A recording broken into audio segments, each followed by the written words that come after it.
सुधा समाधान।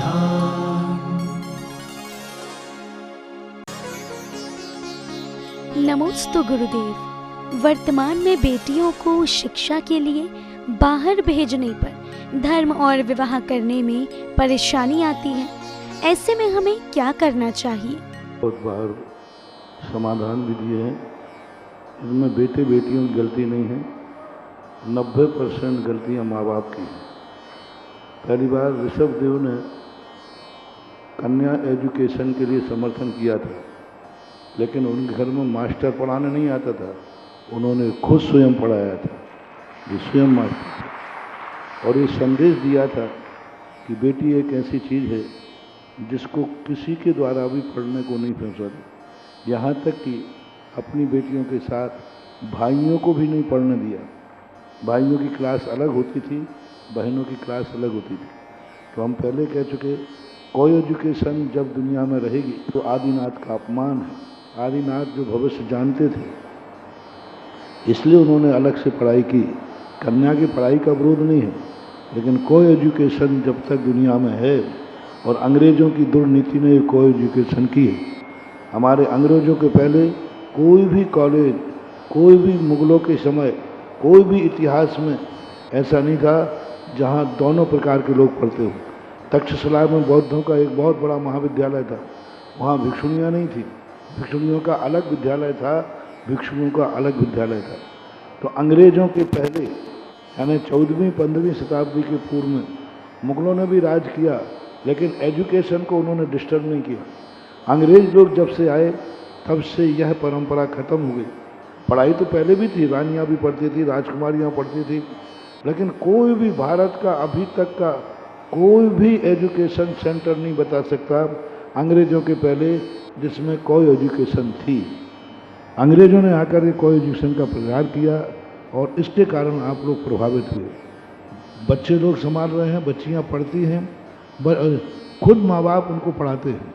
3 साल की एजुकेशन और पोस्ट एजुकेशन की बात जहाँ तक है, तो ये सब चीज़ें उनकी ज़िंदगी के लिए बहुत अभिशाप बनती जा रही। उम्र जब उनकी अधिक होती है तो उसके बाद जिनका संबंध होते हैं, तो आज संबंधों का कोई मतलब ही नहीं रहा, क्योंकि जब उसके संबंधों के होते हैं तब तक वो इतनी बिगड़ चुकी हैं कि उसका मामला ज़िंदगी कभी फिर सही ढंग से गृहस्थी चल ही नहीं सकती। इसलिए इस सब के लिए माँ बाप को सोचना पड़ेगा। सबसे पहले कोई बेटी आगे नहीं आती है, माँ बाप उसे धक्का दे करके भेजते हैं। नमोस्तु महाराज। माँ बाप यदि समझ जाएं, माँ बाप जब समझते हैं जब बात सिर से ऊपर निकल जाती है। माँ बाप यदि पहले समय पर ही उनकी पोशाक, उनके रहन सहन, उनके मोबाइल, उनके उस पर प्रथम में यदि अंकुश लगा दें तो इतना बिगाड़ नहीं होगा। और कोई उपाय नहीं, सबसे बड़ा उपाय है जैनी, जिसको अपनी जाति की, नारी जाति को बचाना है, वो अपने खुद के अच्छे बड़े एजुकेशन सेंटर खोले, कॉलेज खोले, और इतने अच्छे खोले कि जैन बच्चे कहीं दूसरी जगह जावे ही नहीं। अन्यथा ये सब रोना रोते रहोगे, माल लुटता रहेगा, इधर हम रोते रहेंगे, कुछ होने वाला नहीं है। जैन समाज चेते, बड़े एजुकेशन सेंटर खोले। और जैसे हमारे पूज्य गुरुदेव आचार्य महाराज ने आज कन्या शिक्षा के ऊपर एक वृत्तियों को, त्यागी वृत्तियों को लगा दिया है, तो ऐसा कोई सोच समाज में बने कि जैन समाज की कोई बच्ची किसी कोई एजुकेशन में नहीं पढ़ेगी। जैन समाज की बच्ची जैन स्कूल में पढ़ेगी, और जैन समाज का स्कूल इतना हाईएस्ट टॉप का होगा कि वह इसके लिए कोई कंपटीशन दूसरा कर नहीं पाएगा। तो ये सब, ये ऊपर रोने धोने से कुछ नहीं होता है।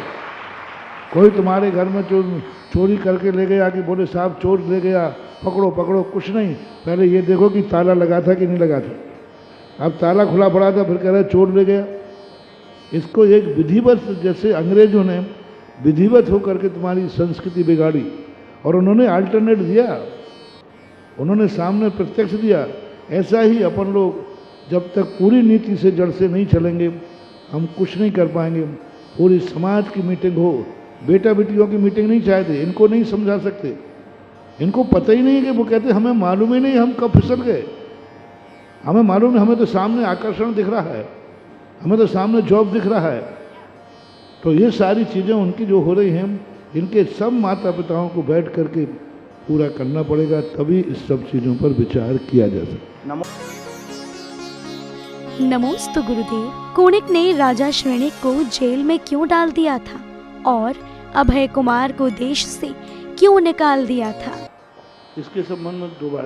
पहली बात है कि राजा श्रेणिक को कुणिक ने, क्योंकि पूर्व भाव का इनका बैर था, राजा श्रेणिक ने अपने व्यामोह के कारण से दूसरों को चौके लगाने से मना किया था और परिणाम उन मुनराज का एक महीने में एक बार हार कोरते थे और उनका मन था कि ये महाराज का हार मेरे यहाँ हो, इसलिए उन्होंने राजा के यहाँ कोई चौका नहीं लगाएगा जिससे महाराज का हार मेरे हो।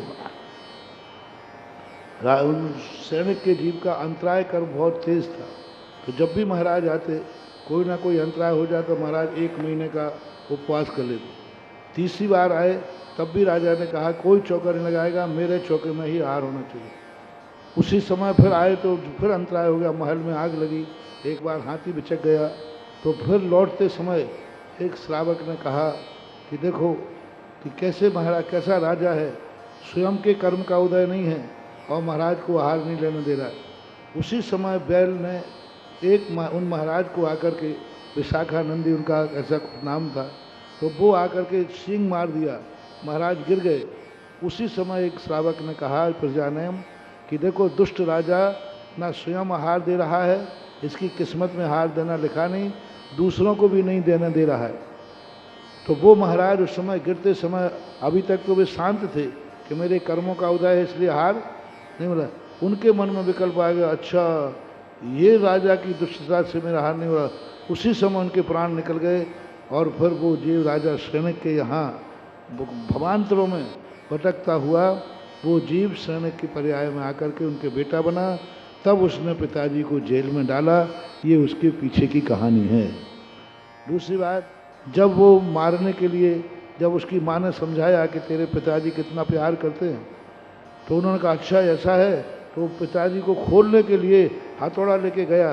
तो सैनिक ने समझा कि ये बेटा मुझे मारने आ रहा है, तो बेटे के हाथ से मरने की अपेक्षा स्वयं ही सिर पटक करके मर जाना, ये उनका इतिहास था।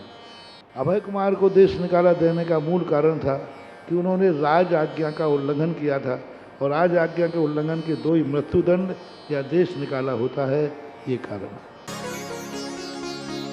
नमोस्तु गुरुदेव। बिजोलिया तीर्थ क्षेत्र में गगन बिहारी समवशरण का क्या महत्व है? अंतरिक्ष पारसनाथ हमने देखा नहीं, गए नहीं, सुना है और कोई तुलना का, मैं जब दोनों देखी होती तब तुलना करता।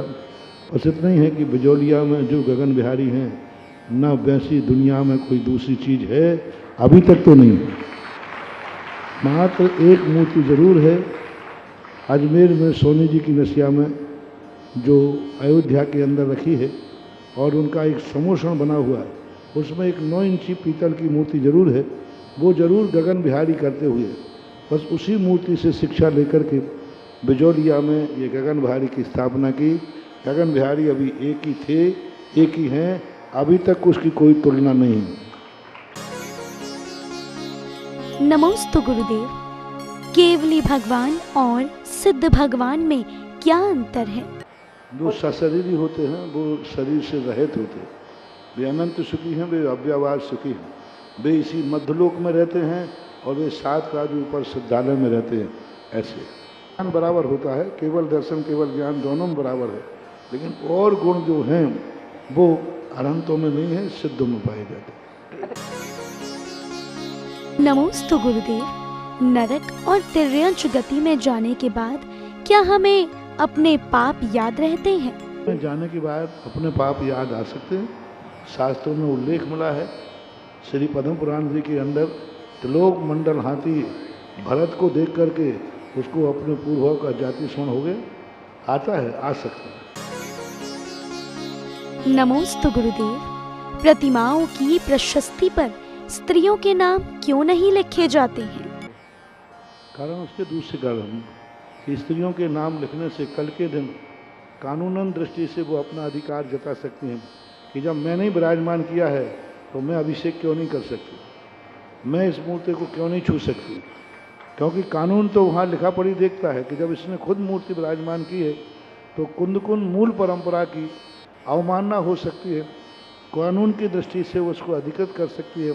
इसलिए पूर्वजों ने स्त्रियों के नाम नहीं लिखाए, जिससे कुंद कुंद की मूल परंपरा सुरक्षित रह सके।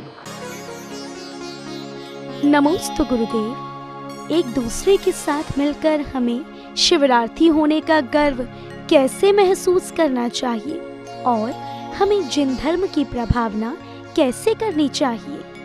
बहुत अच्छा प्रश्न है, बहुत ही अच्छा प्रश्न है। आप लोगों ने प्रश्न किया है तो बहुत अच्छा जवाब भी मिलेगा कि सभी जगह के, अकेले जबलपुर वालों ने प्रश्न किया ही नहीं, सभी भारत के लोग जहाँ जहाँ के शिवरार्थी हैं, यहाँ जाने के बाद एक शिविर ग्रुप बनाएं, सिर्फ संगठन बनाएं, शिवरार्थी मंच, उसका नाम रखें शिवरार्थी मंच, शिवरार्थी ग्रुप, शिवरार्थी सभा, जो भी आप आगे पीछे जोड़ रहे हैं। और इसका मूल कार्य हो समाज की नेतागिरी नहीं, समाज के वाद विवाद नहीं, इसका मूल कार्य हो महीने में एक दिन किसी ना किसी मंदिर में जाकर भक्तांबर पाठ करना, पूजन पाठ करना। और वहाँ एक दिन, मान लो जबलपुर वाले हैं तो जबलपुर में इतने सारे मंदिर हैं, नियम बना लिया है कि सारे शिवरार्थी महीने में फलाने रविवार के दिन, फलाने दिन एक मंदिर में इकट्ठे होकर सामूहिक पूजन करेंगे, सामूहिक आरती करेंगे। सुबह नहीं जा पाए, सामूहिक आरती करेंगे, एक बार भक्तांबर का पाठ करेंगे, 1 घंटे नमोकार का पाठ।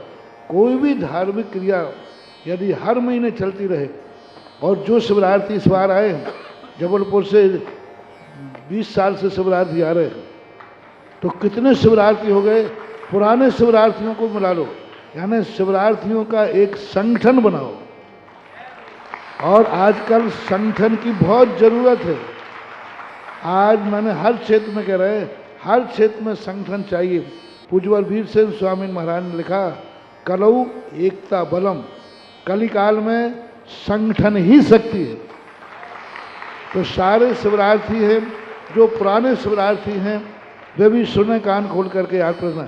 सभी शिवरार्थियों को अपने अपने नगर में एक शिवरार्थी मंडल का गठन करना। बहुत बड़ा, यदि अभी तक शिवरार्थी 60%, 50% माने, 50% पुराने हैं तो 3000 के 1500 तो पुराने नए हैं, पुराने तो अभी तक 30 साल में सारे भारत में लाखों शिवरार्थी हो चुके। बिल्कुल, वाह, लाखों शिवरार्थी हो चुके हैं।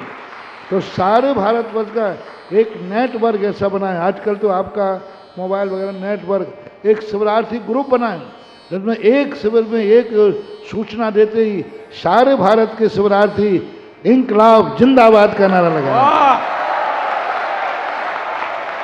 पूज्य गुरुवर, सारे लोगों के लिए सारे, बहुत अच्छा प्रश्न है। सारे शिवरार्थियों से मेरा कहना है, एक शिवरार्थी मंडल का गठन हर नगर में, हर गांव में, जो आ चुके हैं अभी तक, जो पहले पुराने हैं, सबको मिलाओ। कोई उसमें कोई पद नहीं, कोई कुछ नहीं। मात्र धर्म की रक्षा के लिए, धर्मात्मा की रक्षा के लिए और धर्म की प्रभावना के लिए ये शिवरार्थी मंडल काम करे। जहाँ के लोग यहाँ आए हैं, सभी लोग अपने अंदर विचार करके, और अब इसमें 2-3 संयोजक बनाना पड़ेंगे, नहीं तो कौन उनको आमंत्रित करे। कल रविवार है, कोई ना कोई तो आगे आएगा। तो सभी सागर वाले, कटनी वाले, दमोह वाले, टीकमगढ़ वाले, महाराष्ट्र वाले, अशोकनगर वाले, गुना वाले, सब जगह का एक शिवरार्थी मंडल चालू करें। सारे भारत में यह शिवरार्थी मंडल तहलका मचा देगा। बहुत सुंदर, वाह। और यदि ये संगठन आ गया और कभी राजनीति में इसको दांव पर लगाना पड़ा तो शिवरार्थी मंडल ही सारी सरकारों को हिला सकता है। जयकारा गुरुदेव का, जयकारा गुरुदेव का। कोई हिंसात्मक कार्य सरकार करती है कोई, तो हमें न्यूज़ देने के लिए क्या, एक आवाज लगाएंगे, सारे शिवरार्थी एक साथ अटेंशन, बस एक आवाज पहुंचेगी और सारे शिवरार्थी अपने घरों से बाहर निकल करके सड़क पर आ जाए। धर्म की प्रभावना के लिए बहुत कर सकते हो, क्योंकि मेरा काम तो जो है जितना मैं कर रहा हूँ तो मैं इससे ज़्यादा कर नहीं सकता। लेकिन आप लोगों ने जो सोचा है यह सोच सबसे बढ़िया है। ये सोच 1993 के 30 साल पहले आना चाहिए था। ये प्रश्न 30 साल पहले उठता तो आज सारे भारत में कितनी बड़ी एक यूनिट होता, कितना बड़ा संगठन होता, और धर्मात्माओं का संगठन होता, आचार विचार के शुद्ध वालों का संगठन होता, व्यसन से रहित लोगों का संगठन होता।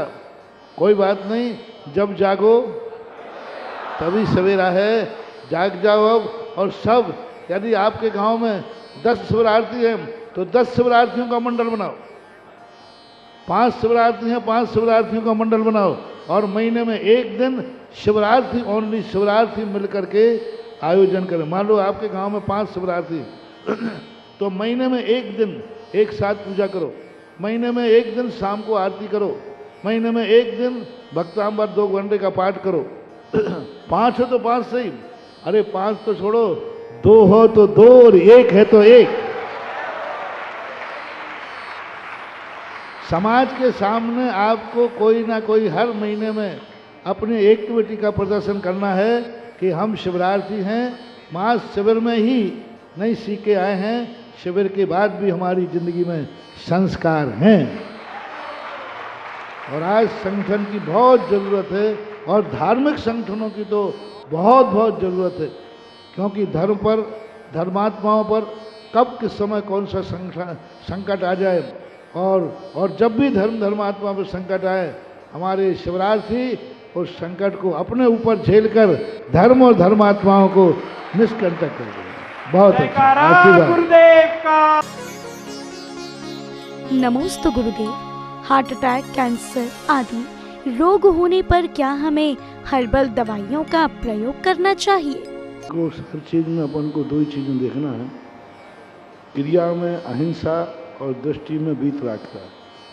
ये 2 क्रियाएं जहाँ हो, जो की सुरक्षा हो, कर सके। हिंसा नहीं होना चाहिए, मांसाहार नहीं होना चाहिए, बाकी और चीज़ों में आप अविरति हैं, गृहस्थ हैं, बस किसी भी चीज़ का प्रयोग करो, मांसाहार से सबसे पहले बचो। कोई एनिमल ट्रीटमेंट उसमें ना हो, एनिमल का कोई ऐसी चीज़ें नहीं डाली जाती हों जो ठीक नहीं हो, इतनी यदि मर्यादा करते हो तो वैलिड। सुधा समाधान।